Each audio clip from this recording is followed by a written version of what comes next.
espesyal ka sa puso ko. Dahil mahal kita, mahal kita. Ikaw yung taong takot akong mawala ka. Dahil mahal kita, mahalaga ka, mahal kita. Takot akong mawala ka. Dahil mahal kita, mahalaga, mahal kita. Ikaw yung taong napili ko na espesyal sa puso ko. Na kahit malayo sa tabi ko, nagsasabi ng totoo. Na hindi marunong manloko. Yung taong tutupad ng pangako at di alam ang salitang pagsuko. Dahil hindi kita hiniling pero binigay ko. Hindi kita hinanap pero natagpuan. Ikaw yung taong mahalaga sa buhay ko. Na hindi ko nahayaang mawala ka. Na kapag nawala ka sa buhay ko, lahat ng ating pangarap hindi ito magaganap.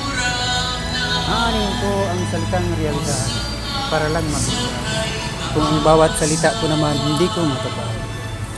Ang salitang realidad para lang sa mga taong matatag, pero kadalasan, kalimitan, hindi ang mga yan natutupad. Guni-guni na lang ang mga yan. Kuro-kuro na lang kumbaga. Ang salitang realidad, isang makatang salita na parang tula, na paiba-iba ang pagsa, kahulugan, depende na lang sa iyong pag-unawa.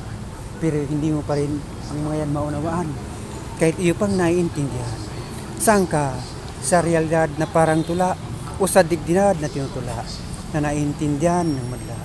Ako ang taong may pusong bato na nagsusumamo, lumambot lang ng dahil sa iyo.